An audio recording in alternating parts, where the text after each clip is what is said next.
আলামিন বলেন, হাবিব, আমি আপনাকে এমন একটা কিতাব দিলাম, যে কিতাবটা যদি কোনো মানুষ গ্রহণ করতে পারে, যে কিতাবটা যদি কোনো মানুষ তার দিলের মধ্যে বসাইতে পারে, আমি আল্লাহর কাছে ওই মানুষটার দাম সব থেকে বেশি। চিল্লায় এখন সুবহানাল্লাহ। আজ থেকে 1450 বছর আগে আল্লাহ তাআলা দুনিয়ার জমিনে কোরআন পাঠাইছে। 1450 বছর আগে আল্লাহ যখন দুনিয়ায় কোরআন পাঠায়, মক্কার কাফেররা তখন অন্ধকার যুগের মধ্যে নিজেদেরকে অন্ধকার বানায় ফেলছে। এই কোরআন এত দামি কোরআন, যে কোরআনের তেলাওয়াত শুনে কাট্টা কাফের কালিমা পড়ে মুসলমান হয়ে গেছে। জুড়ে বলেন সুবহানাল্লাহ। আমরা তো বর্তমান জমানায় কোরআন শুনি না, কোরআন তেলাওয়াত করি না। কোরআন তেলাওয়াত যেখানে হয় ওই জায়গাও আমরা অবস্থান করি না। কিন্তু মক্কার জমানায় আল্লাহ রসুলের উপর যখন কোরআন নাজিল হয়, কাফেররা পর্যন্ত আল্লাহর নবীর কোরআন তেলাওয়াত শোনার জন্য নিজের আরামের বিছানাকে ত্যাগ কইরা দিছে। আল্লাহর নবী রাতের বেলা এশার নামাজ পড়ে তেলাওয়াতে দাঁড়ায় যাইতেন। আল্লাহর নবী তেলাওয়াত করতেন, আর রহমান আল্লামাল কুরআন খলাকাল ইনসান আল্লামাহুল বায়ান। এশার নামাজের পর তেলাওয়াত আল্লাহর নবী শুরু করতেন। কাফেররা টেরই পাইতো না কখন যে ফজরের নামাজের আজান দিয়া দিত। সুবহানাল্লাহ। মুসলমান ভাইরা রে আমার, আল্লাহ রাব্বুল আলামিন আমাদেরকে এই দুনিয়ায় পাঠিয়েছেন। কতদিন আগে যখন হযরতে আদম আলা নবিয়িনা আলাইহিস সালাতু ওয়াস সালাম আল্লাহ তাআলা জান্নাত থেকে উনাকে দুনিয়ায় পাঠিয়েছেন। উনারা হলো আমাদের পিতা আর মাতা। ওখান থেকে মানুষের যাত্রা শুরু হয়েছে। আজ থেকে কোটি কোটি বছর আগে তাদের যাত্রা ছিল। এখন আমরা চলে আসছি, না জানি কিয়ামতে আরো কত হাজার হাজার লাখ লাখ বছর অতিক্রম হয়ে যাবে। এই যে আমরা দীর্ঘ একটা সময় এই দুনিয়াতে আসি, প্রত্যেকটা মানুষকে আল্লাহ দুনিয়াতে পাঠাইছে বিভিন্ন সময় বিভিন্ন কালে। আদম আলা নবিয়িনা আলাইহিস সালাতু ওয়াস সালাম থেকে শুরু করে ঈসা আলাইহিস সালাতু ওয়াস সালাম পর্যন্ত আল্লাহ অসংখ্য লক্ষ লক্ষ নবী, লক্ষ লক্ষ কিতাব পাঠিয়েছেন। কেন? মানুষ যেন জাহান্নামের পথ থেকে জান্নাতে যাইতে পারে। বলেন সুবহানাল্লাহ। ঈসা আলাইহিস সালাতু ওয়াস সালাম থেকে শুরু করে মুহাম্মাদুর রাসূলুল্লাহ সাল্লাল্লাহু আলাইহি সাল্লাম পর্যন্ত দীর্ঘ একটা সময়ের গ্যাপ হয়ে গেছে। দীর্ঘ একটা সময় আল্লাহ তাআলা আসমান থেকে নবী পাঠায় নাই, যার কারণে মানুষেরা আগুনের পূজা করতে শুরু করে দিয়েছে, মানুষেরা সূর্যের পূজা করতে শুরু করে দিয়েছে, মানুষেরা দেবদেবীর পূজা করতে শুরু করে দিয়েছে। অন্ধকার যুগ, বর্বরতার যুগ, যখন কোনো মানুষ আল্লাহকে আল্লাহ বলে মানে না, আল্লাহকে আল্লাহ বলে স্বীকার করে না, আল্লাহর ইবাদত করে না, তখনই আল্লাহ তাআলা আমাদের নবী আকায়ে নামদার তাজদারে মদিনা হযরতে মুহাম্মদুর রাসূলুল্লাহ সাল্লাল্লাহু আলাইহি ওয়াসাল্লামকে দুনিয়ায় পাঠিয়েছেন। কথা ঠিক না বেটি? আল্লাহ তাআলা আল্লাহর নবীকে দুনিয়ায় পাঠিয়েছেন।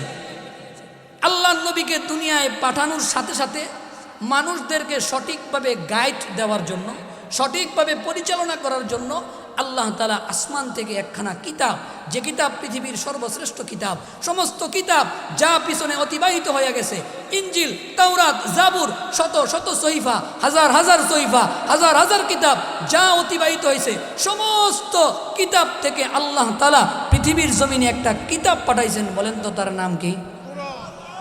বলেন, জুড়ে বলেন, তার নাম কি? আল কোরআন। এর কারণ কি? ছোট্ট একটা উদাহরণ দিলে আপনারা বুঝবেন। আপনাদের সবার কাছে একটা ফোন আছে না? আছে। আজ থেকে প্রায় 15-20 বছর আগে যখন মোবাইল বাংলাদেশে আসে, মোবাইল বাংলাদেশে আসছে প্রথমে এত বড় বড়, পরে এলাকায় একটা মোবাইল। আমি ছোট সময় এই মোবাইলটা দেখছি। অর্থাৎ বিদেশ থেকে যদি কেউ ফোন দিত, ওনাকে আগে ফোন দিয়ে বলতো যে এমক সময় আমি ওনাকে ফোন দিব, আমরা সবাই ওনার বাড়িতে গিয়ে ওই সময় উপস্থিত থাকতাম। এমন বড় এক মোবাইল, এটা দিয়ে কথা বলতাম, ঠিক কিনা? এরপরে ওই মোবাইলের চলে গেল। পরে আসলো সিটিসেল, একটা মোবাইল আসছিল ছোট। তারপরে নোকিয়া ফোন আসছে, নোকিয়া 1200 মডেল, 2600 এরকম ফোন আসছে। দেখবেন ওই ফোনগুলো এখনও মার্কেটে বিভিন্ন জায়গায় পাওয়া যায়। আপনি যদি ওই ফোনগুলো কিনেন, সাথে ফোন দিবে, চার্জার দিবে, হেডফোন দিবে, সাথে আরেকটা দেয়, ওইটাকে একটা কাগজ দেয়, দেয় কি দেয় না? দেখবেন আপনি 4-5 ভাঁজ করে, এভাবে 4-5 রকমের ভাঁজ করে একটা কাগজ দিবে। আপনারা কি বলতে পারেন এই কাগজটার কাজ কি? যদিও অধিকাংশ মানুষ মোবাইল, চার্জার আর ইয়ারফোনটা গ্রহণ করে, বক্সটাকে ফিট করে ওই কাগজটা ফিট করে লাগে এক ফিটকা একবারে ওই যে কারের মধ্যে রাখছে, ওটার আর কোনো খবর রাখে না। ওই কাগজটা এই কারণে দেয়, যেই কোম্পানি মোবাইলটা তৈরি করেছে এই কোম্পানি মোবাইলটাকে কিভাবে পরিচালনা করতে হয় ওই কাগজের মধ্যে লেখা থাকে। আমরা যেহেতু নিজেরাই পারি, তাই কাগজের কোনো মূল্য আমাদের কাছে নাই। আল্লাহ তাআলা দুনিয়াতে মানুষ পাঠিয়েছেন, আমাদেরকে আকায়ে নামদার মুহাম্মদুর রাসূলুল্লাহর উম্মত বানিয়েছেন।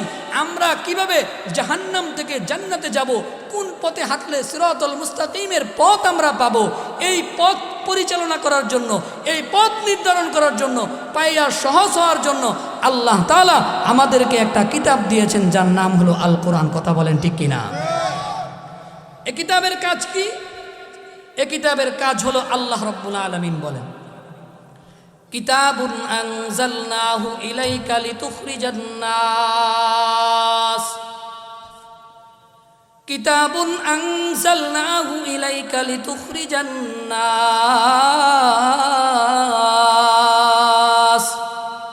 মিনাজ যুলুমাতি ইলান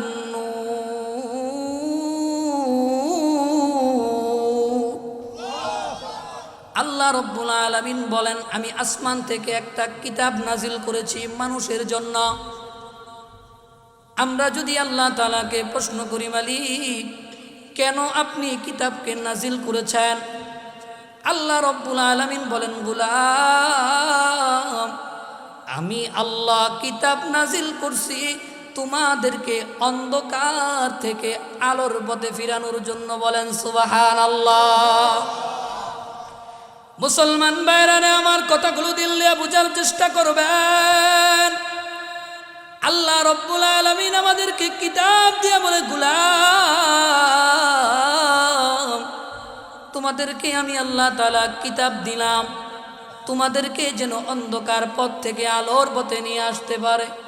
এটা এমন একটা দামি কিতাব, যেই কিতাব এমন একটা দামি কিতাব, যেই কিতাবের সাথে যেই বিষয়টার সংস্পর্শ হয়ে যায় ওই বিষয়টাকে দামি আমার আল্লাহ বানায় দেয়। সুবহানাল্লাহ। এই কিতাবের সাথে যেটার সম্পর্ক হয়ে যায়, এই কিতাবের সাথে যেটা লেগে যায়, ওটার দাম বাড়ায় দেয় কে? বলেন আরো জোরে বলেন, কে? বাজার থেকে অল্প টাকায় আমরা 80-90 টাকা গজের একটা কাপড় কিনে ওই কাপড়টা দিয়া নিজেও পাঞ্জাবি বানাইলাম, কিছু কাপড় বেঁচে গেল, ওই কাপড় দিয়া আমরা কোরআনের জন্য একটা গিলাফ বানাইলাম। আমার পাঞ্জাবি আমার পায়ে লাগে, মাঝে মধ্যে আমি ঢিল দিয়া ফেলে দেই, কোনো এটার প্রতি দরদ নাই, সম্মান নাই। কিন্তু একই কাপড় দিয়া বানানো কোরআনের গিলাফ ভুল ক্রমেও যদি আমার পায়ের মধ্যে লেগে যায়, ভুল ক্রমেও যদি তার সাথে বেয়াদবি হয়ে যায়, আমরা তাকে চুমা দেই কি দেই না? কথা কয় না, দেই কি দেই না? কেন? কারণ এই কোরআনটার সাথে সম্পর্ক হয়েছে কার? কোরআন সাথে সম্পর্ক হয়েছে কাপড়ের। কার সম্পর্ক হয়েছে? কাপড়ের।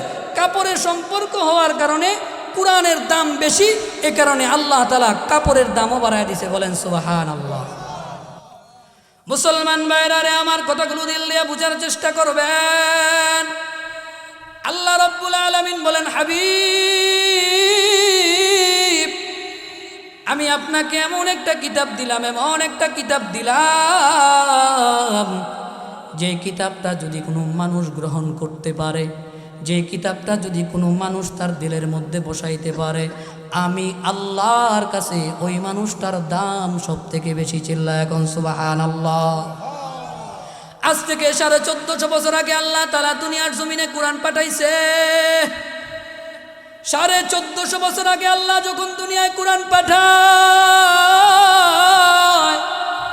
মক্কার কাফেররা তখন অন্ধকার যুগের মধ্যে নিজেদেরকে অন্ধকার বানায় ফেলছে। এই কোরআন এত দামি কোরআন, এত দামি কোরআন, যে কোরআনের তেলাওয়াত শুনে কাট্টা কাফের কালিমা পড়ে মুসলমান হয়ে গেছে। জুড়ে বলেন সুবহানাল্লাহ। আমরা তো বর্তমান জমানে কোরআন শুনি না, কোরআন তেলাওয়াত করি না। কোরআন তেলাওয়াত যেখানে হয় ওই জায়গাও আমরা অবস্থান করি না। কিন্তু মক্কার জমানায় আল্লাহ রসুলের উপর যখন কোরআন নাজিল হয়, কাফেররা পর্যন্ত আল্লাহর নবীর কোরআন তেলাওয়াত শোনার জন্য নিজের আরামের বিছানাকে ত্যাগ কইরা দিছে। আল্লাহর নবী রাতের বেলা এশার নামাজ পড়ে তেলাওয়াতে দাঁড়ায় যাইতেন। আল্লাহর নবী তেলাওয়াত করতেন আর রহমান আল্লামাল কুরআন খলাকাল ইনসান আল্লামাহুল বায়ান। এশার নামাজের পর তেলাওয়াত আল্লাহর নবী শুরু করতেন। কাফেররা টেরই পাইতো না কখন যে ফজরের নামাজের আজান দিয়া দিত। সুবহানাল্লাহ। মুসলমানদের বড় দুঃখের বিষয়, বড় কষ্টের বিষয়, আজকে আমার ঘরের মধ্যে আল্লাহর কোরআনটা ময়লা অবস্থায় পড়ে থাকে। আমার কোরআনটা আমার মা, আমার বোন, আমি সহ কেউ ধরে না। অথচ ঘরের মধ্যে শয়তানের একটা বক্স আছে, নাম বলেন। কথা কয় না, চিনেন না? শয়তানের বক্সের নাম কি? শয়তানের বক্সটা দৈনিক 3 বার 5 বার পর্যন্ত চলে। আমার মা বোনেরা যদি স্টার জলসার সিরিয়াল একটা মিস করে, পরের দিন সকালবেলা কাজা কাফারা সহ আদায় করে। কথা কোন ঠিক কিনা? অথচ আল্লাহর ঘর কোরআন, আল্লাহর পাঠানো কিতাব, দামি কোরআন আমার ঘরের মধ্যে ময়লা হয়, কোরআনটা ধরে না। আমি যদি আপনাদেরকে জিজ্ঞাসা করি, ভাই কেন কোরআনটা আপনি ধরেন না? আপনি বলবেন, হুজুর পড়তে পারি না তাই ধরি না। কথা কোন ঠিক কিনা? আপনার উপর কোরআন পড়া শিক্ষাটা আবশ্যকীয় ছিল। আপনার উচিত ছিল কোরআন শিক্ষাটা শিক্ষা করা, কিন্তু আপনি পারেন না। আমি আপনাকে বিনয়ের সহিত বলবো, ভাই ঠিক আছে কোরআন পড়তে পারেন না, কিন্তু কোরআন ধরে তো কোরআনে একটা চুমা দিতে পারতেন, কোরআনটাকে বুকের সাথে লাগাইতে পারতেন, চোখের সাথে লাগাইতে পারতেন। এমনও বহু মুসলমান আছে আজকে কত বছর হয়ে যায়, কত দিন অতিক্রম হয়ে যায়, মাস অতিক্রম হয়ে যায়, আল্লাহর কোরআনটা ছুঁয়ে পর্যন্ত দেখে না। কথা বলেন ঠিক কিনা? অথচ এই কোরআন আমাদেরকে নাজাতের পথ দেখায়। মানুষ যখন দুনিয়া ছেড়ে চলে যাবে কবরে, কবরে নাই কোনো সাথী, নাই কোনো বাতি, আপনজনেরা কেউ থাকবে না। দুনিয়াতে টাকাওয়ালা, ধন সম্পদওয়ালা, ক্ষমতাওয়ালা আজকে কবরের দিকে তাকায় দেখেন, কবর তাদেরকে মাটি বানায় ফেলছে। দুনিয়ার কত দাম্ভিকতা মানুষ, কত শক্তিশালী মানুষ, দুনিয়াতে তার কত শক্তি, 10 জন মানুষ তার সাথে পারে না। পুরা এলাকার মানুষ যদি তার বিরুদ্ধে আচরণ করে, তার এত ক্ষমতা, তার এত পাওয়ার, ওই মানুষটার সাথে কেউ পারে না। কিন্তু দুনিয়া থেকে বিদায় হয়ে গেছে, কবরের মধ্যে চলে গেছে, কবর তার গুস্ত, হাড্ডি, রক্ত সব কিছু মাটি বানায়া দিছে। কথা কোন ঠিক কিনা? কোনো মানুষ যদি দুনিয়ার জমিনে কোরআনকে মহাব্বত করে, কোরআনকে ভালোবাসে, ওই মানুষটাকে যখন কবরের মধ্যে রাখা হয়, কবরের মধ্যে রাখার পরে মুনকার নাকির ফেরেশতারা যখন ওই ব্যক্তিটাকে সওয়াল জবাব করতে আসে, মুনকার নাকির ফেরেশতারা যদি পায়ের দিক দিয়ে আসে, কোরআন পায়ের দিকে দাঁড়ায়া যায়। মাথার দিক দিয়ে যদি আসে, মাথার দিকে দাঁড়ায়া যায়। ডান দিক দিয়ে যদি আসে, ডান দিক দিয়ে কোরআন দাঁড়ায়া যায়। বাম দিক দিয়ে যদি আসে, বাম দিক দিয়ে কোরআন দাঁড়ায়া যায়। বলেন আল্লাহু আকবার। আরো জোরে কোন আল্লাহু আকবার। কোরআন ডানে বামে সামনে পিছনে দাঁড়ায় কয়, তোমরা তার কাছে আসতে পারবা না, আসতে পারবা না। কারণ এটা হলো আমার বন্ধু, যে দুনিয়ার জমিনে আমারে বড় আপন মনে করছে, দুনিয়ার জমিনে আমারে ধারণ করছে, দুনিয়ার জমিনে আমারে চুমা খাইছে। আজকে তোমরা তার কাছে আসতে পারবা না, খবরদার খবরদার খবরদার, তাকে কোনো কষ্ট দিতে পারবে না। আল্লাহ রসুল হাদিসের মধ্যে বলেন, হাসরের ময়দানে কুরআন ততক্ষণ পর্যন্ত ওই ব্যক্তির সঙ্গী হবে যতক্ষণ না কুরআন তাকে জান্নাতে পাঠাতে পারবে না। সুবহানাল্লাহ। এই কারণে কুরআন অনেক দামি কিতাব বাজান। এই কুরআনের সবক যেই ব্যক্তি গ্রহণ করেছে, ওই মানুষটা হাজার হাজার গুনাহ করলেও, লক্ষ লক্ষ গুনাহ করলেও, জাহান্নামের বাসিন্দা হইলেও, যখন কুরআনকে সে মেনে নিয়েছে, কুরআনকে যখন সে ধারণ করেছে, ওই মানুষটা যুগ শ্রেষ্ঠ ওলি হইয়া জান্নাতের বাসিন্দা হয়ে গেছে। বলেন সুবহানাল্লাহ। কুরআনের তেলাওয়াতের বড় মজা। আজকে আমরা কুরআনের তেলাওয়াত শুনি না। এ যুবক, আজকে তোমার কানটা হিন্দি গানে ভরা, তোমার মোবাইলের মধ্যে শুধু হিন্দি গান, বিভিন্ন প্রকার নর্তকীদের গান। অথচ তোমার মোবাইলে যদি কোরআনের আওয়াজ থাকতো, তেলাওয়াত থাকতো, যেই কান আল্লাহ দিছে ওই কান দিয়া যদি তুমি কোরআন তেলাওয়াত শুনতে পারতা, আমার বিশ্বাস যে এলাকার যুবকেরা কোরআন তেলাওয়াত শুনে, ওই এলাকার যুবকেরা কোনোদিন মদ খাইতে পারে না। কথা বলেন ঠিক কিনা? যে এলাকার যুবকেরা কোরআনের আওয়াজ শুনে, কোরআনের তেলাওয়াত শুনে, ওই এলাকার যুবকেরা কোনোদিন নারীবাজি ইফতিজিন করতে পারে না। কথা বলেন ঠিক কিনা? কোরআনের আওয়াজ আজকে আমাদের সমাজে নাই, যাই কারণে চুরি বাড়ছে, ডাকাতি বাড়ছে, জিনা বাড়ছে, ব্যভিচারী বাড়ছে, লুটপাট বাড়ছে, জুলুম বাড়ছে। কথা কন ঠিক কিনা? আজকে কোরআনটা যদি সংসদে থাকতো, কোরআনটা দিয়ে যদি দেশ পরিচালনা করা হইতো, তাহলে কোন যুবক আর যুবতী জিনা করতে পারতো, পার্কে বসে আড্ডা মারতে পারতো, একজনের সম্পদ আর একজনে দখল করতে পারতো। এখন তো আমাদের সমাজের অবস্থা এমন হয়ে গেছে, একজন মানুষ আরেকজন মানুষের সম্পত্তি ভক্ষণ করে এমনভাবে যেন এটা কোনো ব্যাপারই না, এটা তার জন্য 100% হালাল। কথা কন ঠিক কিনা? এমনভাবে সম্পত্তি, জায়গা, জমি দখল করে মনে হয় এটা তার জন্যই আল্লাহ দুনিয়ার জমিনে পাঠাইছে। কথা কন ঠিক কিনা? কিন্তু কোরআনের সমাজ যদি থাকতো, কোরআনের বিচার থাকতো, কোরআনকে যদি ওই ব্যক্তিরা ধারণ করত, তাহলে কোরআন থেকে সমাধান বের করে তার জন্য শাস্তির ব্যবস্থা করা হইতো। কথা বলেন ঠিক কিনা? আপনার সাংসারিক জীবন, সামাজিক জীবন, রাষ্ট্রীয় জীবন সব কিছু ঢুকাইয়া দিছে আল্লাহ কোরআনে। কথা বলেন ঠিক কিনা? এমন কোনো বিষয় নাই যা কোরআনের মধ্যে নাই। মুসলমান চিল্লায় বলো ঠিক কিনা? এ কারণে কবি বলতেন, সমাধান চাও যদি জীবনে মরণে, ফিরে যাও খুঁজে নাও চোখ রাখো কোরআনে। কথা কন ঠিক কিনা? সমাধান চাও যদি জীবনে মরণে, ফিরে যাও খুঁজে যাও চোখ রাখো কোরআনে। সব কিছু আল্লাহ রাখছেন কোথায়? কোরআনের মধ্যে। আমাদের সমাজে কোরআন নাই, আমাদের কাছে কোরআন নাই, যার কারণে আমরা নিজেরা নিজেদের পথ জাহান্নামের দিকে অগ্রসর হইতেছি। কথা বলেন ঠিক কিনা? আল্লাহর নবীর একজন প্রিয় সাহাবী নাম হলো হযরত ওমর। মক্কার কাফেররা একটা মিটিং করলো, ওই মিটিং এর মধ্যে সিদ্ধান্ত গ্রহণ করলো, আব্দুল্লাহর বেটা মুহাম্মদের মাথা যে এনে দিতে পারবে, তাকে হত্যা করে তার মাথা যে এনে দিতে পারবে, তাকে ওই জমানার 100 উট হাদিয়া দেওয়া হবে, গিফট দেওয়া হবে। মক্কার জমিনে যখন এই এলান হয়ে গেল, শুনো শুনো, আব্দুল্লাহর বেটার মাথা যে এনে দিতে পারবা, তাকে আবু জাহেল, উতবা সাহেবারা এই পুরস্কার দিবে। ওই মজমায় উপস্থিত ছিলেন আমিরুল মুমিনিন, খলিফাতুল মুসলিমিন হযরতে উমর রাদিয়াল্লাহু তাআলা আনহু। তখনও পর্যন্ত হযরত উমর কালিমা গ্রহণ করে নাই। হযরত উমর ডাক দিয়া কয়, শুনো শুনো, আমি পারবো, আমি পারবো।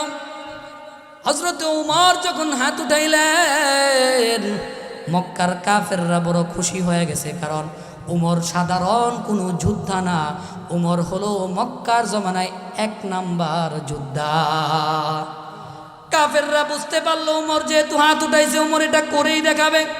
কারণ উমর একবার যেই বিষয়টা করার নিয়ত করে ওই বিষয়টা উমর করে দেখায়। উমর বলল আমি পারবো। আল্লাহ নবীর মাথা আনার জন্য উমর দৌড় শুরু করলো। ঘোড়ার পিঠে আহরণ করে আল্লাহ নবীর মাথা আনার সময় পথের মধ্যে হজরতে উমরের বন্ধুর সাথে দেখা হয়ে গেল। বন্ধু ডাক দিয়া কয়, উমর কই যাও কই যাও? দেখে তো মনে হইতেছে বড় রেগে আছো, তলবারিটা বের করে রাখছ, মনে হইতেছে তোমার শরীরে তোর রাগ। ও উমর কই যাও কই যাও? হজরতে উমর কয়, আজকে আব্দুল্লাহর বেটা মুহাম্মদের কাজটা সেরে ফেলবো। সে অনেকবার বেড়েছে, এবার তার মাথাটা আমি নিয়ে আসবো। এই কথা যখন ওই ব্যক্তি শুনলেন, বললেন, উমর আব্দুল্লাহর বেটা মাথা আনার আগে তোমার বোন ফাতেমার তুমি খবর নাও। শুনেছি তোমার বোন কালিমা পড়ে মুসলমান হয়ে গেছে। এবার উমর রাগান্বিত হয়ে গেলেন, ঘরের মানুষ মুসলমান হয়ে গেছে, ঘরের মানুষ ঈমানওয়ালা হয়ে গেছে। উমরের শরীরে আরো রাগ ডবল হয়ে গেল। হযরতে ওমর এবার কুরআন লাগামটা পরিবর্তন কইরা নিজের বোনের বাড়ির দিকে দৌড় শুরু করছে। নিজের বোনের বাড়ির কাছাকাছি যাওয়ার পরে নিজের বোন শুনতে পাইলেন আমার ভাই উমর আসতেছে, তার কুরার খরমের আওয়াজ। হযরতে ওমর রাদিয়াল্লাহু তাআলা আনহুর বোন এবং ভগ্নিপতি আরেকজন সাহাবী কুরআন তেলাওয়াত করতেছিলেন। হঠাৎ করে হযরতে ওমর বোনের দরজায় কড়া নাড়লো। বোনের দরজায় কড়া নাড়া ডাক দেয়া কয়, দরজা খোলো। কুরআন তেলাওয়াত বন্ধ কইরা কুরআনের কপিগুলা লুকায়া ওই যে সাহাবী তেলাওয়াত করতেছিলেন তারেও লুকায়া ফেললেন। দরজা খোলার সাথে সাথে ভগ্নিপতিকে ধরেই মার শুরু করে দিলেন। স্বামী তো বোনের খুব মায়া লাগবে, স্বামীরে মারলে, আপনারে মারলে আপনার বাড়িওয়ালির মায়া লাগেনি? লাগে না? মাঝে মধ্যে টেস্ট করেন, কেউ যদি মারে এমনি বললেন যে আমার তো মারছে, দেখেন যে রিয়াকশন কি হয়। হ্যাঁ, আমার জামাইরে মারছে, লাগে কি লাগে না? স্বামীকে মারতেছে, নিজের অন্তরের মধ্যে আঘাত লাগতেছে, মারতেছে ভাই।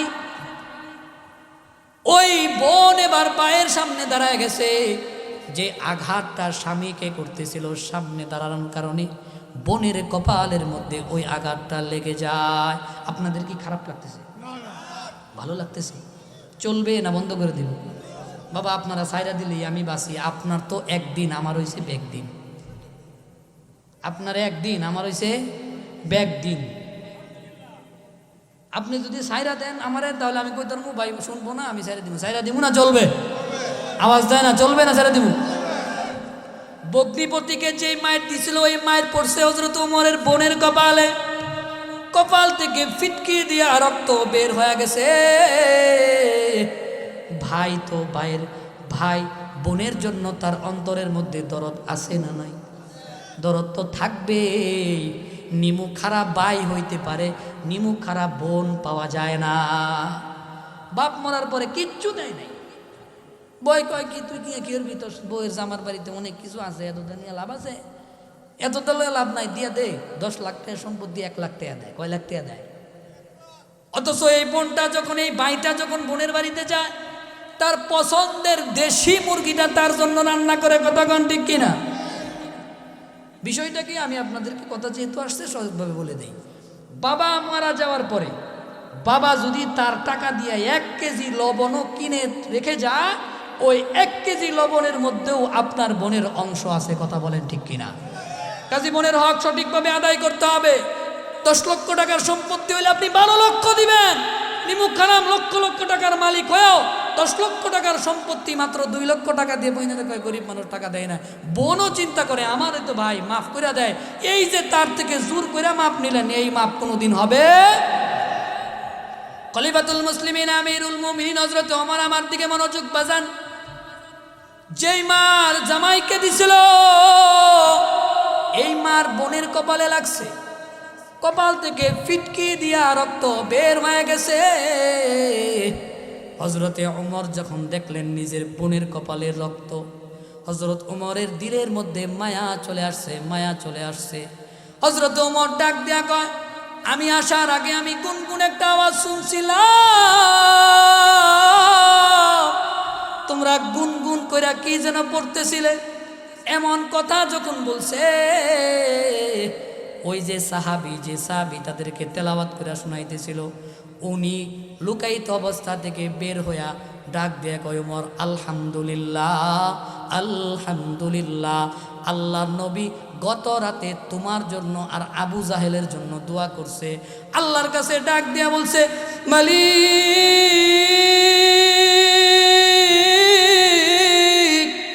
ইসলামের জন্য খাত্তাবের ছেলে উমরকে কবুল করে নেন, অথবা আবু জাহেলকে আপনি কবুল করে নেন।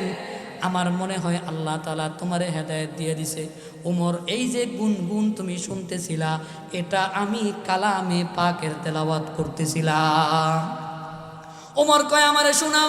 ওই সাহাবী কয়, এইভাবে শোনানো যাবে না, আগে তুমি পবিত্র হও। অপবিত্র অবস্থায় কালাম ধরাও যায় না, শোনাও যায়। আল্লাহর নবীর সাহাবী হযরতে উমর রাদিয়াল্লাহু তাআলা আনহু সুন্দর কইরা গোসল কইরা পবিত্র কাপড় পবিত্র অবস্থায় তেলাওয়াত শোনার জন্য বলছে। ওই সাহাবী পবিত্র কালামের সূরাতুত তাহা তেলাওয়াত করতেছে। তাহা যখন তেলাওয়াত শুরু করে দিছে, প্রত্যেকটা আয়াতের অর্থ হযরতে ওমর বুঝতেছে, আর চোখ থেকে জর্জর কইরা পানিগুলা পড়তেছে। সুবহানাল্লাহ। হযরত ওমর যখন তেলাওয়াতের আয়াত তেলাওয়াতগুলো শুনলাম, হযরত ওমর কয়, আমারে মুহাম্মদের দরবারে নিয়ে যাও। আমি উমর আর কাফের হইতে চাই না, আমি উমর আর কাফের থাকতে চাই না। আমি আজই এই মুহূর্তে মুহাম্মাদুর রাসূলুল্লাহর হাতে কালিমা পয়রা মুসলমান হইয়া জান্নাতে প্রবেশ করতে চাই। সুবহানাল্লাহ। মুসলমান বাবারে আমার, যেই তেলাওয়াতে উমরের পর দিল পরিবর্তন হয়ে গেল, যেই তেলাওয়াতে আবু বকরের দিল পরিবর্তন হয়ে গেল, যেই তেলাওয়াতে বেলালের দিল পরিবর্তন হয়ে গেল, আজকে আমরা মুসলমান হইয়া ওই কুরআন তেলাওয়াত শুনি না। কথা বলেন ঠিক কিনা? অথচ কুরআন এমন একটা দামি কিতাব, এমন একটা দামি কিতাব, পৃথিবীর কিয়ামত পর্যন্ত কোনো মানুষ যদি চেষ্টা করে কুরআনের একটা অক্ষর পরিবর্তন করার, কুরআনের একটা অক্ষর পরিবর্তন করতে পারবে না। কথা বলেন ঠিক কিনা? মক্কার জমিনে যখন আল্লাহ কুরআন পাঠাইলেন, তো এই কুরআনকে পরিবর্তন করার জন্য, এই কুরআনের মতো আরেকটা কুরআন বানানোর জন্য বহু মানুষ চেষ্টা করছে, পারে নাই। আল্লাহর নবীরে মক্কার কাফেররা ডাক দিয়া কয়, মুহাম্মদ তুমি তো কবি, তুমি তো সাহিত্যিক, এত সুন্দর সুন্দর তুমি তেলাওয়াত করো। আল্লাহর নবী শুধু কান্না করে আর আল্লাহকে ডাক দিয়া কয়, আল্লাহ, তারা আমারে কবি কয়, সাহিত্যিক কয়, মনটা বড় খারাপ।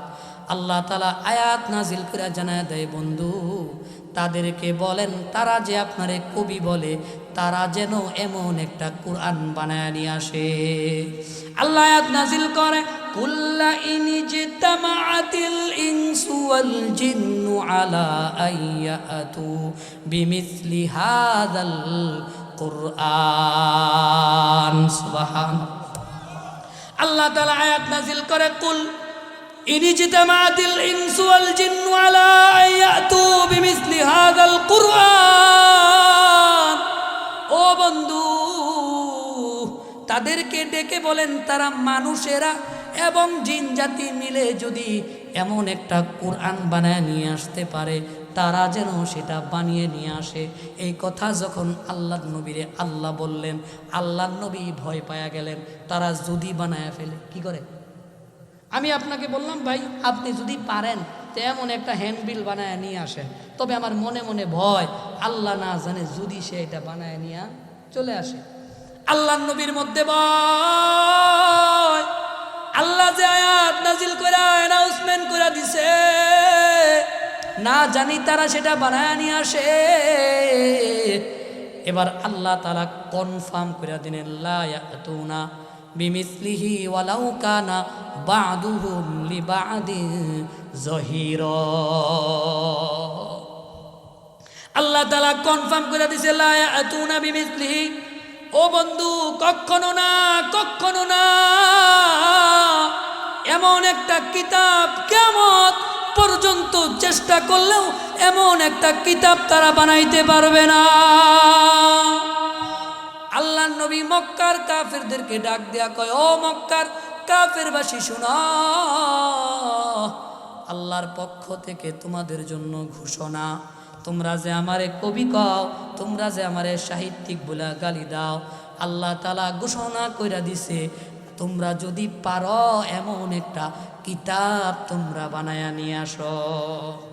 এই কথা যখন তারা শুনলেন, মক্কার মানুষেরা খুব শিক্ষিত সাহিত্যিক মানুষ ছিলেন, তারা সাহিত্যিক নিয়ে চর্চা করতেন, তারা সাহিত্যিক পড়াশোনা করতেন। তারা যখন এই কথা শুনলেন তারা বললেন এইটা কোনো ব্যাপার, এটা বাম হাতের খেল। কি হাতের খেল? বাম হাতের খেল। ওই জমানার সব থেকে বড় কবি, সব থেকে বড় সাহিত্যিক, সব থেকে বড় দার্শনিক, তাকে ডাকা হলো, তাকে বলা হলো আব্দুল্লাহর বেটা মুহাম্মদুর রাসূলুল্লাহ। সবাই বলেন সাল্লাল্লাহু আলাইহি ওয়াসাল্লাম। আল্লাহ নাকি আমাদেরকে চ্যালেঞ্জ দিছে এমন একটা কুরআন যেন আমরা তার জন্য বানায়া নিয়ে আসি। সেই শুরু থেকে ভাই ডিস্টার্ব করতে আছে, শ্বাস টানতে আছে, কিচ্ছু কইছি না। এই যে শুরু করছেন এটা কিন্তু ঠিক না। ও ভাই আমি জুলু মানুষ, শ্বাস মার বেদম টানে, একটু দেখেন না কি করা যায়। আর মাইরেন না ভাই, চিল্লাইতে অবস্থা খারাপ, মনিটর তো দেনই নেই। এদিকে তাকান আমার দিকে, সুন্দর ভালো হইতেছে, মাঝে মধ্যে একটু ডিস্টার্ব করতেছে, এই বিষয়গুলো একটু খেয়াল রাখেন, ঘুমায় যায় না। আল্লাহ তাদেরকে মাফ করে দেখ, আমিন কন, জুড়ে আমিন কন। তাহলে যেই কথা আপনাদেরকে আমি বলতেছিলাম, আল্লাহর নবী গোটা মক্কার মানুষদেরকে অ্যানাউন্সমেন্ট করে দিলেন, সমস্ত জিন জাতি, সমস্ত মানুষ মিলে যদি এমন একটা কোরআন বানাইতে পারো বানায় নিয়ে আসো। আল্লাহর নবী যখন অ্যানাউন্সমেন্ট করলেন, সমস্ত মানুষেরা চিন্তায় পড়ে গেল। মক্কার কাফেররা তারা বৈশা এক জায়গায় মিটিং করলো, কেমনে কোরআন বানানো যায়। সব থেকে বড় সাহিত্যিককে নিয়ে আসা হলো, সে কোরআন বানানোর জন্য লেখা শুরু করলো। শত শত পৃষ্ঠা, কি যে লিখবে জানে না, শুধু এরকম এরকম ফালাইয়া দেয়। কি করে লিখবো, লিখতে না, লিখবো কি লিখবো কইতে না, আবার ফালাইয়া দেয়। সারা রাত চলে যায়, দিন চলে যায়, মাস চলে যায়, সপ্তাহ চলে যায়, বছর অতিক্রম হয়, সে একটা আয়াত কেন একটা অক্ষরও লিখতে পারে না। চিল্লায়া কোন সুবহানাল্লাহ। মক্কার কাফেররাও ততদিন পর্যন্ত আল্লাহ রসুলের সামনে আসে না। মক্কার কাফেররাও আল্লাহ রসুলের সামনে আসে না। কিছুদিন পর আবার গালি দেওয়া শুরু করলো, কাফের আবার গালি দেওয়া শুরু করলো, কবি সাহিত্যিক। আল্লাহ তাআলা আবারও আয়াত নাজিল করে জানায় দিলেন, আম ইয়াকুলুনা ইফতারা কুল ফাতু বিআশরি সুওয়ারিন মিসলিহি মুফতারায়াতিন ওয়াদউ মান ইসতাতা'তুম। আল্লাহ আয়াত নাজিল করে জানায় দেয়, বন্ধু তাদেরকে আমি আল্লাহ চ্যালেঞ্জ করছিলাম আপনার পক্ষ থেকে, তারা যদি এমন একটা কোরআন বানায় নিয়ে আসতে পারে, তারা যেন বানায় নিয়ে আসে। তারা পারে না। ও বন্ধু তাদেরকে আপনি এবার অ্যানাউন্সমেন্ট করে দেন, তারা এমন একটা কোরআন বানানোর দরকার নাই, তারা যেন কোরআনের মতো 10টা সূরা বানায় নিয়ে আসে। মুসলমান চিল্লায় কও, তারা কি বানাইতে পারবে কি পারবে না? এটাও তারা পারে নাই। এবার আল্লাহ আয়াত নাযিল করে জানায় দেয়, 10টা সূরা বানানোর দরকার নাই।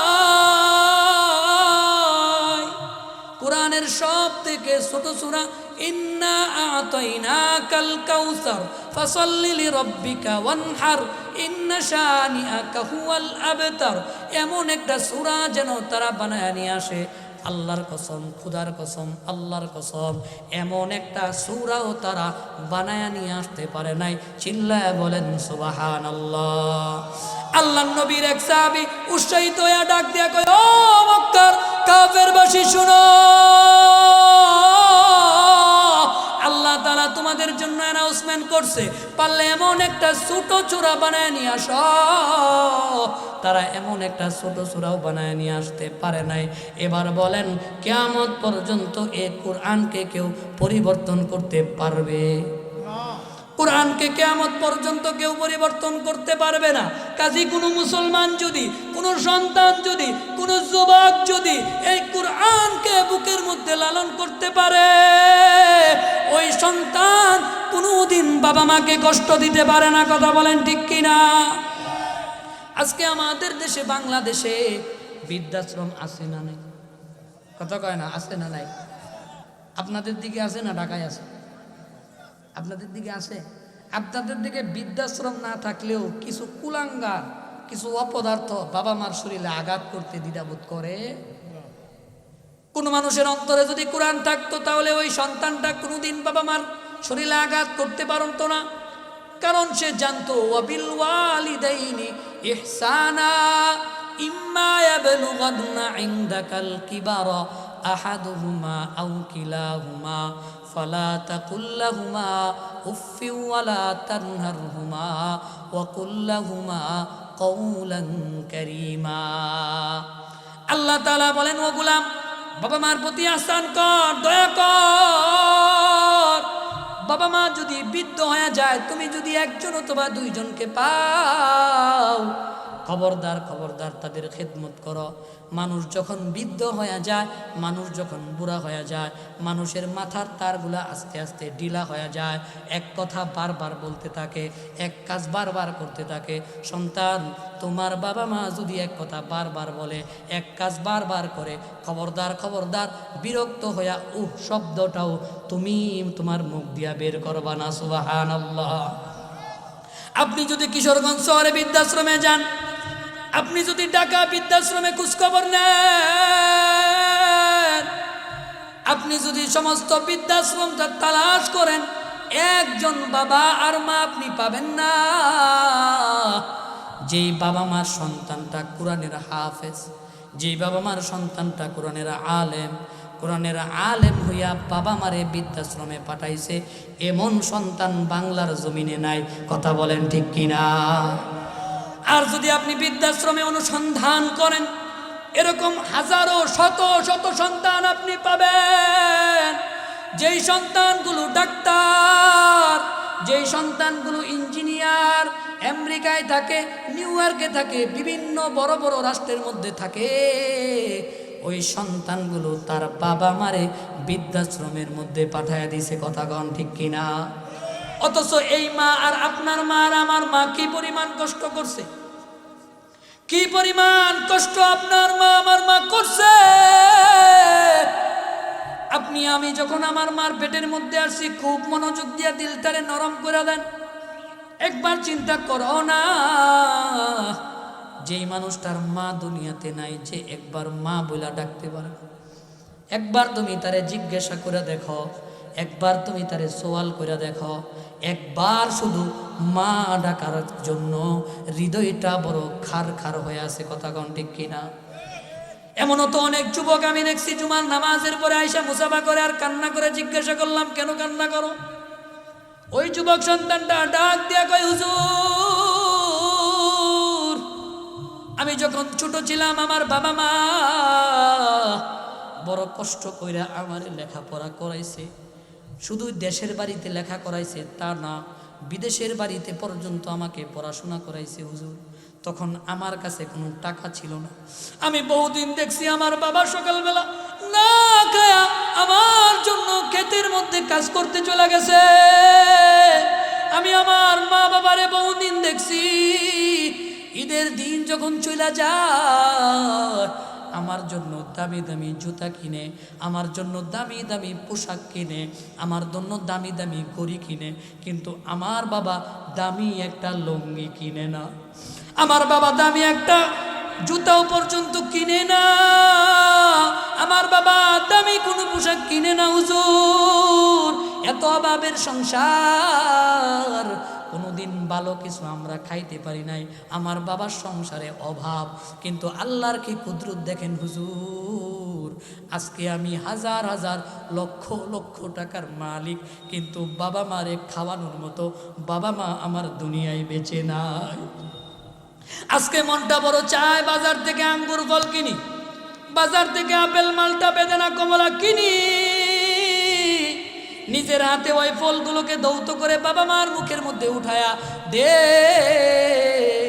কিন্তু হুজুর আজকে আমার বাবা মা দুনিয়াতে বেঁচে নাই, এই কারণে এই ময়দানের মধ্যে যার মা নাই, যার বাবা নাই, সে জানে বাবা মা না থাকলে কত জ্বালা। কথা কন ঠিক কিনা?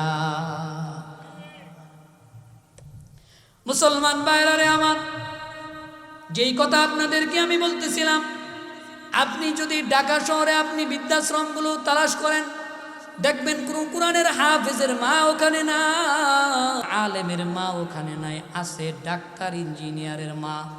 ওই ডাক্তার ইঞ্জিনিয়ারের অন্তরের মধ্যে যদি আল্লাহর কোরআন থাকতো, তাহলে সে জানতে পারতো তার মা কি পরিমাণ কষ্ট করে তারে দুনিয়াতে আনছে। কথা বলেন ঠিক কিনা? পর্দার আলালের মারা, আমার মারা বোনেরা জানে, একটা সন্তান যখন তার রেহেমের মধ্যে চলে আসে, তার বতনের মধ্যে চলে আসে, তার পেটের মধ্যে কোনো ভালো খাবার সহ্য হয় না। পেটের মধ্যে যেই খাবার এসে ঢুকায়, খাবার ঢুকানোর সাথে সাথে বমি চলে আসে। এইভাবে 3 মাস অতিক্রম হয়ে যায়, মার শরীরের মধ্যে কোনো ভালো খাবার নাই, নিম্ন শুটকির ভর্তা, এই ভর্তা সেই ভর্তা দিয়া মা তার খাবারকে শেষ করে দেয়। কথা বলেন ঠিক কিনা? সন্তানের বয়স যখন 3 মাস হয়ে যায়, মার চেহারার গঠন পরিবর্তন হয়, মার পুরাতন জামাগুলো আর মার শরীরে লাগে না। এবার পেটটা সামনের দিকে অগ্রসর হচ্ছে, মাথাটা ঘুরায়, কেমন যেন বমি বমি লাগে, মা যা খায় সব কিছু বমি করে দেয়, শরীরটা দুর্বল হয়ে যায়। মা লজ্জায় অন্য কোনো মহিলাদের সামনে পর্যন্ত যায় না। পুরাতন কোনো জামার মার শরীরে লাগে না। আমার সুন্দরী মাটা আমারে পেটে নিয়া অসুন্দর হয়ে গেছে। সন্তানের বয়স যখন পেটের মধ্যে 4 মাস 5 মাস হয়ে যায়, মা যখন গভীর ক্লান্ত শরীরটা লয়া বিছানার মধ্যে মাথাটা লাগায়া ঘুমানোর চেষ্টা করে, এমন সময় পেটের মধ্যে সন্তানটা কলিজার মধ্যে আঘাত করে। সন্তানটা যখন কলিজার মধ্যে আঘাত করে, মা শুধু হাঁটা চলা করে আর পেটের মধ্যে হাত বুলাইতে থাকে। স্বামী জিজ্ঞাসা করে, স্ত্রী কেন ঘুমাও না, কেন ঘুমাও না? মা কোনো রাগান্বিত হয় না, গুসা হয় না। মা তার স্বামীকে ডাক দেয়া কয়, স্বামী আপনার দুষ্ট সন্তানটা আমারে ঘুমাইতে দেয় না। কথা কন ঠিক কিনা? এই কষ্ট এই দুঃখ আপনারে আমি বুঝাইতে পারবো না, আমিও বুঝবো না। এই কষ্ট এই দুঃখ আমার মারা বুঝে। সন্তানের বয়স যখন বাড়তে থাকে, সন্তান আর মাকে ঘুমাইতে দেয় না, খাইতে দেয় না, বসতে দেয় না, অত্যাচার করে, পেটের মধ্যে জুলুম করে, লাথি মারে। এটা তো এক ধরনের অত্যাচারী, ঘুমাইতে দেয়। তবুও মা কিন্তু সেদিন রাগ করে না। মুসলমান ভাই ও যুবক বাবা, কোন মারে কষ্ট দাও, কোন মারে খাবার দাও না, কোন মার সাথে খারাপ আচরণ করো, যেই মা এত কষ্ট করে তোমারে আমারে দুনিয়াতে আনছে। মা যখন তুমি যখন দুনিয়াতে চলে আসবে, শেষ সময় তুমি যখন দুনিয়াতে আসবে, এই মুহূর্তে একটা ব্যথা উঠে। ডাক্তার বলে, সায়েন্স বলে, মানুষের শরীরে যতগুলো গুরুত্বপূর্ণ পয়েন্টের হাড় আছে, সমস্ত হাড়গুলো যদি একত্রিত করে একসাথে ভেঙে ফেলা হয়, যেই পরিমাণ ব্যথা, প্রসব ব্যথাটা তার থেকেও হাজার হাজার গুণ বেশি। মা তার পাশে যেই মহিলারা তাকে ডাক দিয়া কয়, ও আমারে রশি দাও, আমারে ছুরি দাও, আমারে দা দাও, আমি এই ব্যথা সহ্য করতে পারবো না, আমারে দাও, আমি নিজের গলা নিজেই কেটে দুনিয়া থেকে বিদায় হয়ে যাব। মহিলারা মার পিঠের মধ্যে হাত দিয়া দিয়া বোঝায়, মাগো আমরাও কষ্ট করছি, তুমিও কষ্ট করো, তোমারও এমন সময় আসবে, আমাদেরও এমন সময় এসেছে। এত কষ্ট কইরা সন্তানটা যখন দুনিয়াতে আসে, মা আল্লাহ বইলা একটা চিৎকার মাইরা দেয়, আল্লাহ বইলা একটা চিৎকার মা মারে, ডাক দিয়া কয় আল্লাহ এই ব্যথা আমি সহ্য করতে পারবো না। আল্লাহ বইলা চিৎকার মারে সন্তানটা দুনিয়াতে আসে, মা সেদিন সন্তানটার গলাটা চাইপা ধরে না, মা তার সন্তানটারে কুলে নেয়, গালের মধ্যে চুমু খায় আর বলে, আমার সোনামণি, আমার জাদুমণি, আমার লক্ষ্মী আমার কুলে চলে আসছে, পিছনের সমস্ত কষ্ট আমি বইলা গেছি। চিল্লায় বলা যাবে কি সুবহানাল্লাহ? এমন মারে কেমনে কষ্ট দাও, এমন মার সাথে কেমনে দুশ্মনী করো? ও কিশোরগঞ্জের মুসলমান, একটা কথা আপনারে আমি ক্লিয়ার জানায় দিতে চাই, দুনিয়াতে এবং আখিরাতে যদি সফল হইতে চাও, সফলতার সুধা পান করতে চাও, জান্নাতে যেতে চাও, বাবা মার খেদমত কর, বাবা মার খেদমত কর। বাবা মার খেদমত করলে জান্নাত মিলে নবীর সাথে, বাবা মার খেদমত না করলে জাহান্নাম মিলবে আবু জাহেলের সাথে। কথা কোন ঠিক কিনা? 10 মাস 10 দিন গর্ভে থেকে কষ্ট দিলাম কত,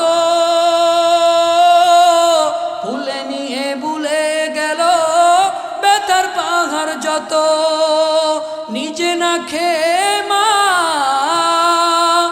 নিজে না খেয়ে মা সন্তান রে খাওয়ায়, সে যে আমার জনম দুঃখী দরদিনী মায়, সে যে আমার জনম দুঃখী দরদিনী মায়। কথা বলেন ঠিক কিনা?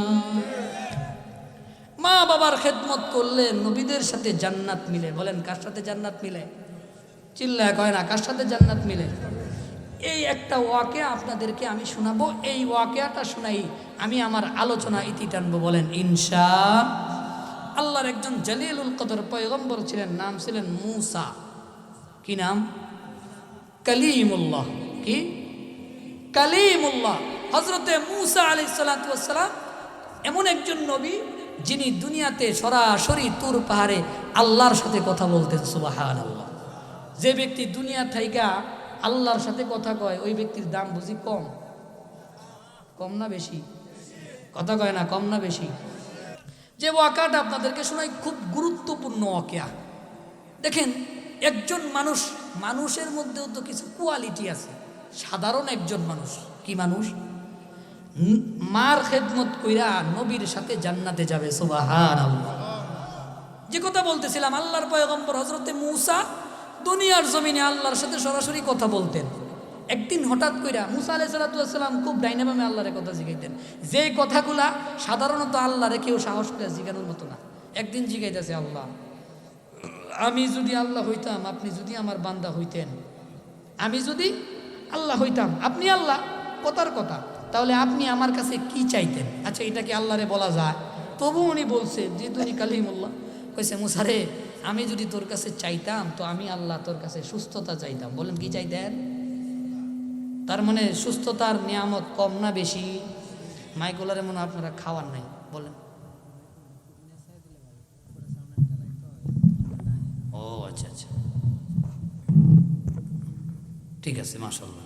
ঠিক মতো খাওয়াইছেনি তোমারে? চাটা খাইছো? আচ্ছা ঠিক আছে, সারাদিন ধরে সার্ভিস দিয়েছে তো, মাথা টাথা নষ্ট আর কি। যাই হোক, কি কইছে?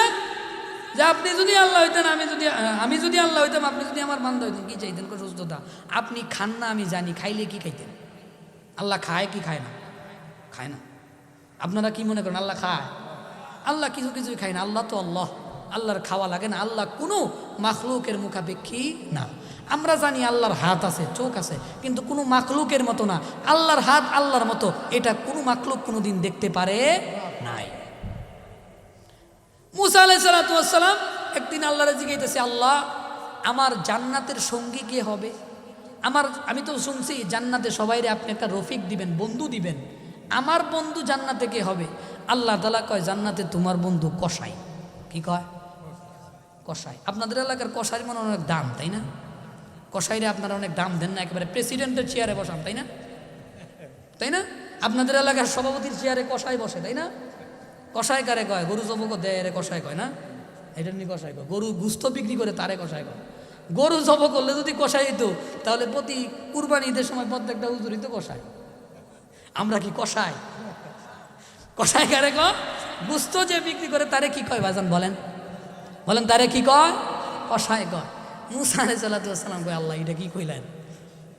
জান্নাতে আপনি দিবেন, আমি একজন পয়গম্বর, জান্নাতে আমার লগে আরেক পয়গম্বর দিবেন, না নাহলে আপনার কোনো ভালো আবেদ দিবেন, যে আবেদ আপনার প্রশংসনীয় সবরওয়ালা আবেদান শেকুরা, যে শুকুর করেনেওয়ালা, ধৈর্য ধারণ করেনেওয়ালা, এমন একজন ভালো মানুষ আপনি দিবেন। আপনি দিছেন আমারে কসাই। ও আল্লাহ এটা কোন জাতের কসাই একবার তারে দেখতে চাই। এটা কোন জাতের কসাই একবার তারে দেখতে চাই।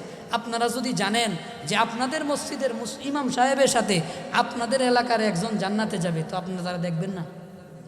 কি কইবেন যে তাড়াতাড়ি তার একটু দেখাই, সে নাকি জান্নাতে যাইব। আপনি তো আপনাদের পাগলা মসজিদে কি দেখা যে মানুষ এত কিছু দেয় আল্লাহ বাবা রে বাবা। সংবাদ শুনি মাঝে মধ্যে যে ঢাকা থেকে কোটি কোটি টাকা উঠে, সুবহানাল্লাহ। আল্লাহ আরো বাড়ায় দেখ, বলেন আমিন। আল্লাহর পয়গম্বর মুসা আলাইহিস সালাতু ওয়াস সালাম আল্লাহকে ডেকে বলে মালিক এটা কেমন কসাই আল্লাহ, যে কসাই আমার সাথে জান্নাতে যাবে তার চেহারাটা দেখতে চাই। আল্লাহ তাআলা ঠিকানা দিয়ে দিলেন, মুসা যাও ওই বাজারে যাও, ওই বাজারে গিয়ে দেখো একজন গোশত বিক্রেতা আছে, সেই তোমার সাথে জান্নাতে যাবে। আল্লাহর কাছ থেকে সংবাদ পাওয়ার পর আল্লাহর পয়গম্বর মুসা ওই কসার বিশেষ কি আমল, ওই বিশেষ আমল নির্ণয় করার জন্য বাজারের মধ্যে চলে গেলেন। বাজারের মধ্যে গিয়া দেখে ওই কসাই প্রতিদিনের মতো গরু জব করে গোশত বিক্রি করতেছে। এমন কোনো বিশেষ কোনো আমল তিনি পরিলক্ষিত করলেন না। বিশেষ কোনো আমল মুসা আলাইহিস সালাম দেখলেন না। এবার মুসা আলাইহিস সালাম চিন্তা শুরু করে দিলেন, বাজারের মধ্যে তার বিশেষ কোনো আমল পাওয়া যাবে না, অবশ্যই বাড়িতে সে কোনো বিশেষ আমল করে। আজকে রাত্রিটা তার বাড়িতে থাকতে হবে, আর নির্ণয় করতে হবে, খুঁজে বের করতে হবে সে এমন কোন বিশেষ আমল করে যার কারণে আল্লাহ তাআলা আমার সাথে তারে জান্নাতে ঢুকায়া দিবে। মুসা আলাইহিস সালাম এই কসাইকে অনুসরণ করতে শুরু করে দিলেন। এক পর্যায়ে মুসা আলাইহিস সালাম তার বাড়ির দরজায় দাঁড়ায় গেলেন। ওই কসাইকে ডাক দেয়া কয়, ভাই আমি একজন মুসাফির মানুষ, আমি একজন মুসাফির, আজকে রাতটা তোমার বাড়িতে আমি যাপন করতে চাই, তুমি যদি অনুমতি দাও আগামীকাল সকালেই আমি চলে যাব। ওই কসাই বলে, তুমি মুসাফির মানুষ ঠিক আছে, আজকে রাত তুমি আমার ঘরে থাকবা। বাজারে থাকতে মুসা আলাইহিস সালাম একটা বিষয় লক্ষ্য করেছিলেন, গোশত বিক্রি করা যখন শেষ, ওই কসাইটা একটা ভালো গোশতের টুকরা তার পুটুলির মধ্যে ঢুকাইছিল। মুসা আলাইহিস সালাম দেখলেন ওই পুটলি থেকে গোশতটা বের কইরা সুন্দর করে কেটে রান্না করে নিজের হাতে বেলি দিয়া রুটি বানায়া, ওই তার একটা বৃদ্ধ মা আছে যাকে তিনি দুলনায় শোয়ায় রাখছিলেন, বয়সের বারে মাটা ছোট হয়ে গেছে, গুজা হয়ে গেছে, ওই মাটাকে কুলে করে জমিনের মধ্যে বসায়া গোশতের টুকরা নিজের হাতে রান্না করিয়া রুটি দিয়া মার মুখের মধ্যে তুইলা দেয়। আর মা খায় আর বিড়বিড় কইরা আসমানের দিকে তাকায়া সন্তানের জন্য দোয়া করে। মুসা আলাইহিস সালাম দেখলেন, মুসা আলাইহিস সালাম দেখলেন তার মাটা তার জন্য বিড়বিড় কইরা যেন কি যেন বইলা দোয়া করে। মূসা আলাইহিস সালাতু ওয়াস সালাম তার ওই সন্তানটাকে ডেকে বলে, কসাই সন্তানটাকে ডেকে বলে, আমি সব কিছু দেখছি, তুমি নিজের হাতে রুটি বানাইছো, গোশত রান্না করছো, নিজের স্ত্রীর সাথেও দেখা করো নাই, সন্তানের সাথেও দেখা করো নাই, নিজের হাতে মারে গোসল করাইছো, তারপরে খাবার খাওয়াইছো, কিন্তু তোমার মা বিড়বিড় কইরা আসমানের দিকে তাকায়া কি যেন দোয়া করে ওটা শুনি নাই। ওই কসাই ডাক দিয়া কয়, ওই মুসাফির শুনো, আমার মা আমার জন্য এক আজীব দোয়া করে, আজীব, যেই দোয়া কোনোদিন সম্ভব না। আমার মা এমন এক আজীব দোয়া করে। মূসা আলাইহিস সালাতু ওয়াস সালাম বলে, কি সেই আজীব দোয়া? ওই কসাই বলে, ও মুসাফির শুনো, আমার মা আমার জন্য দোয়া করে, আল্লাহ যেই সন্তানটা এত কষ্ট করে আমারে গোসল করায়া নিজের হাতে রান্না কইরা খাওয়াইলো, আমি মা তার প্রতি খুশি, তুমিও তার প্রতি খুশি হয়ে যাও। ও আল্লাহ, শুধু খুশি হইলে চলবে না, আমার সন্তানটার মালিক তুমি পয়গম্বর মূসার সাথে জান্নাত দিয়া দিও। এবার এই কসাইটা যখন মূসা আলাইহিস সালাতু ওয়াস সালামকে এই কথা বললেন, কসাইটা তো জানে না এটাই মূসা। মূসা আলাইহিস সালাতু ওয়াস সালামের চোখ দিয়া পানি পড়ে আর বলে, ভাই শুনো, আল্লাহ তাআলা তোমার মার দোয়া কবুল করছে, আর এই সংবাদ স্বয়ং পয়গম্বর মূসারে দিয়া তোমার কাছে পাঠায়া দিছে। সুবহানাল্লাহ। এবার চিল্লায় কন, মার খেদমত করলে লাভ না লস? কিন্তু আমার সমাজের যুবকেরা দেশের বাড়ি থেকে প্রবাসের বাড়িতে চলে যায়, দেশের ঘর থেকে প্রবাসের ঘরে যায়, লক্ষ লক্ষ টাকা ইনকাম করে, বইয়ের নামে বিদেশে গিয়েই প্রথম অ্যাকাউন্টে টাকা পাঠায়। এমন যুবক আপনাদের এলাকায় নাই? এটা সব আমাদের দিকে, আপনাদের দিকেও আছে। নিজের শাশুড়ির জন্য, শ্বশুরের জন্য দামি দামি ব্লেজার, দামি দামি শার্ট, দামি দামি কম্বল, শাশুড়ির জন্য সোনার অলংকার, শালির জন্য অলংকার, শালার জন্য R14। কত? R1? এমনি R14 আসেনি? R1 কত? 5। আপনাদের দিকে R14 আসেনি? কি R1? শালার জন্য R15 কিনার 5 লক্ষ থেকে 5.5 লক্ষ দেয়। শালির জন্য 1 বড়ি 2 বড়ি পাঠায়। অথচ বৃদ্ধ বাবাটা শীতের জন্য ভালো একটা জামা পায় না, বৃদ্ধ মাটা শীতের জন্য ভালো একটা কম্বল পায় না। ওই সন্তানটারে এই পর্যন্ত লালন করলো বাবা আর মা, যে সন্তানের জন্য বাবা মাথার ঘাম পাতায় ফেলেছে, মা কোনোদিন ভালো একটা খাবার পর্যন্ত খায় না। যেই সন্তানটা বিদেশে যাওয়ার পরে বাড়িতে যদি কোনো অনুষ্ঠান হয়, বাড়িতে যদি বানো কোনো খাবারের ব্যবস্থা করা হয়, বাড়ির অন্য অন্য সকল সদস্যরা খায়, পাশের বাড়ির মহিলারা ওই মাকে জিজ্ঞাসা করে, মা কেন আপনি খান না?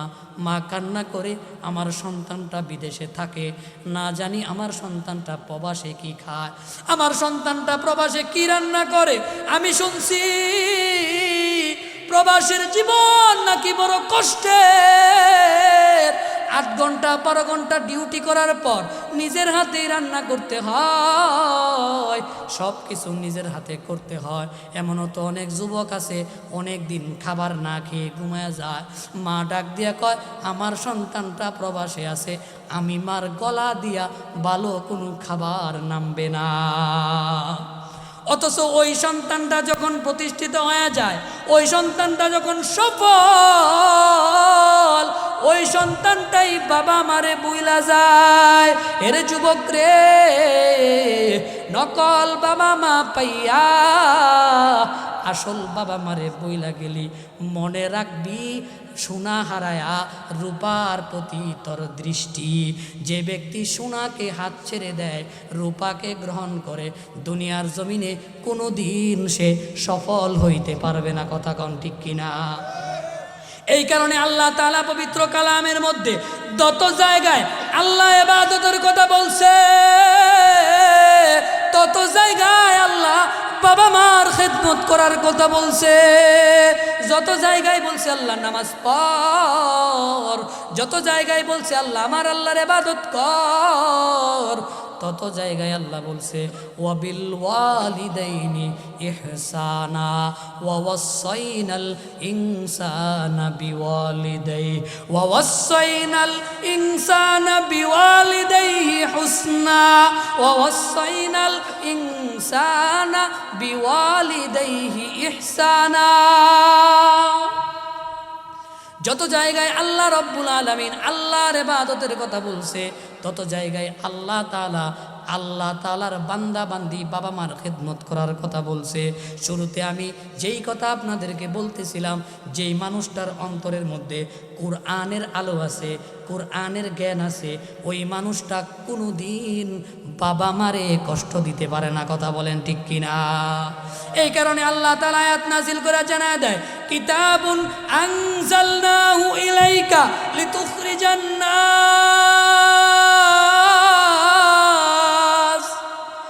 মিনাজ যুলুমাতি ইলান নূর। আল্লাহ তাআলা আয়াত জানায় দেয়, আমি এমন একটা কিতাব নাজিল করছি, এমন একটা বই নাজিল করছি, এমন একটা পুস্তক নাজিল করছি, যেই কিতাবটা মানুষকে অন্ধকার থেকে আলোর পথে নিয়ে আসে। আল্লাহ তাআলা অন্ধকার বলতে কি বুঝাইছে? আল্লাহ তাআলা অন্ধকার বলতে বুঝাইছে যেই মানুষটার জীবনে গুনাহ আছে, ওই মানুষটাই অন্ধকারের মধ্যে আছে। কথা বলেন ঠিক কিনা? যেই মানুষটা গুনাহ করে না, সেই মানুষটা নূরের পথে আছে, অর্থাৎ আলোর পথে আছে। যার জীবনে জিনার গুনাহ আছে, যার জীবনে নামাজ ছেড়ে দেওয়ার গুনাহ আছে, যার জীবনে মিথ্যা কথার গুনাহ আছে, ওই মানুষটা অন্ধকারে আছে। কোরআন বলেন জিনা করা যাবে না, কোরআন বলে মিথ্যা কথা বলা যাবে না, কোরআন শুধু জিনা করা যাবে না তাই বলে না। বনি ইসরাইল সূরার মধ্যে আল্লাহ বলেন ওয়ালা তাকরাবুজ জিনা ইন্নাহু কানা ফাহিশা। আল্লাহ তাআলা বলেন জিনা হলো চরম মারাত্মক পর্যায়ের গুনাহ। জিনা যারা করবে তাদের শাস্তির ব্যাপারে আল্লাহ সূরা নূরে বলেন আয-যানিয়াতু ওয়াজ-যানি ফাজলিদু কুল্লা ওয়াহিদিম মিনহুমা মিআতা জালদা ওয়া লা তা'খুযকুম বিহিমা রাফাতুন ফি দীনিল্লাহ ইন কুনতুম মুমিনিন।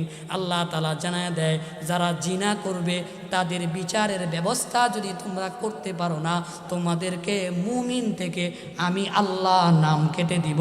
চিল্লায় বলেন নাউজুবিল্লাহ। এবার মুসলমান বলেন তো, আমার সমাজের জিনা কমছে না বাড়ছে? আমার সমাজের জিনা বাড়ছে না কমছে?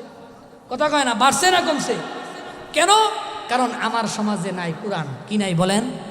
আমার সমাজে যদি কোরআন থাকতো, আমার সমাজের মেম্বার, চেয়ারম্যান, এমপি, মন্ত্রী, রাষ্ট্রপ্রধান, প্রেসিডেন্ট যদি কোরআন দিয়ে দেশ চালাইতো, তাহলে এই সমাজে কোনোদিন জিনা বাড়তে পারতো না। কথা বলেন ঠিক কিনা? কারণ আল্লাহ তাআলা কোরআনের মধ্যে জিনাকারীদের শাস্তির ব্যাপারে আল্লাহ বলে দিয়েছেন। আল্লাহ বলেছেন, যদি বিবাহিত পুরুষ বিবাহিত নারী জিনা করে তাদেরকে হত্যা করে দুনিয়া থেকে বিদায় করে দাও। যদি বিবাহিত পুরুষ অবিবাহিত নারী জিনা করে, বিবাহিতকে হত্যা করে ফেলো, আর অবিবাহিতকে 100টা ডোরা মারার ব্যবস্থা করো। আর দুটোটাই যদি অবিবাহিত থাকে তাহলে বেতের আঘাত করো, বেতের আঘাত করো। যদি সমাজে কোরআন থাকতো, সুন্নাহ থাকতো, তাহলে এই সমাজে এই বিচার বাস্তবায়ন হইতো কি হইতো না? এ কারণে আমরা সামনে কোরআনকে সংসদে দেখতে চাই। বলেন ইনশাআল্লাহ। আমরা চাই এই দেশটা কোরআনের আইনে পরিচালিত হবে। রাজি আছেন তো মুসলমান? দেখতে চাই কে কে সংসদে কোরআনের আইন বাস্তবায়ন চাই। লিল্লাহি তাকবীর। আল্লাহ রব্বুল আলামিন আমাদের সকলের এই হাতগুলাকে কবুল করেন।